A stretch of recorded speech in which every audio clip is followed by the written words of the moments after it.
Hello అండి, బాగున్నారా? మీరందరూ బాగుండాలని నేను కూడా చాలా చాలా బాగున్నానండి. ఈరోజు మా అన్నయ్య వాళ్ళ ఇంట్లో బోడకాకరకాయ ఫ్రై చేశారండి. ఆనియన్స్ వేసి ఉల్లికారం లాగా చేశారండి.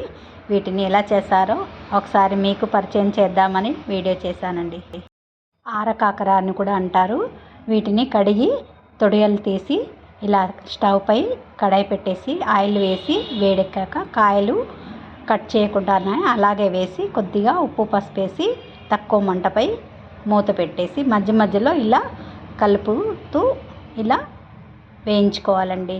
కలరు గోల్డెన్ కలర్ వచ్చే వరకు ఇలా వేయించుతూ ఉండాలి. కాయలు మంచి కలర్ వచ్చాక ఎక్కడ గ్రీనిష్గా లేకుండా ఉన్నప్పుడు వాటిని ఒక బౌల్లోకి తీసుకోవాలి. ఇలా వీటన్నిటిని వేయించుకొని బౌల్లోకి తీసుకొని కొద్దిగా చల్లారనివ్వాలి. చల్లారాక వాటిని చిన్న చిన్న ముక్కలుగా కట్ చేసుకోవాలండి. వీటిని ఇలా వేగితే సరిపోతాయి. ఎంతో రుచిగా ఉండే బోడకాకరకాయ ఫ్రై. మేమైతే కారం అంటామండి, బోడకాకరకాయ కారం అంటాం. ఇలా చేస్తాము.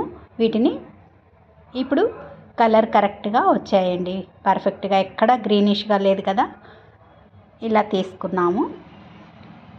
ఇది మా అన్నయ్య వాళ్ళ ఇంట్లో చేసామన్నమాట. ఇలా చిన్న చిన్న ముక్కలు చల్లారాక కొంచెం ముక్కలు చేసుకోవాలి. ఇలా కాకరకాయల్ని, బోడకాకరకాయలని ఇలా ముక్కలుగా చేసుకొని సన్నగా తరిగిన ఒక ఉల్లిపాయ వేసుకోవాలి. ఇవి ఇలా బౌల్లోకి తీసుకొని దానికి సరిపడా ఉప్పు కారం వేసుకోవాలండి. ఇందులోనే కొంచెం ఆయిల్ కూడా వేసుకున్నాను. చేత్తో మంచిగా కలపాలి. దీన్ని స్పూన్తో కలపకుండా ఇలా చేత్తో ఇలా ప్రెస్ చేస్తూ కలపాలి. కొద్దిగా ఆయిల్ వేసుకున్నాను.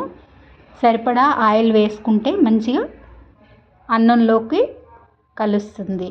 ఈ కారం కూడా ముక్కలకి పడుతుంది. ఇంకొంచెం ఆయిల్ వేసుకుంటున్నాను. ఇది చాలా చాలా టేస్టీగా ఉంటుందండి. ఒకసారి మీరు కూడా అన్నంలోకి ట్రై చేయండి. ఆరకాకరతో రకరకాలుగా చేస్తాము. మేము పాలు పోసి కూడా వండుతాము, ఇలా ఫ్రై కూడా చేస్తాము. ఇది ఒకసారి ట్రై చేసి చూడండి. ఒకవేళ మీరు ఎలా చేస్తారో కామెంట్ ద్వారా పెట్టండి. బై అండి.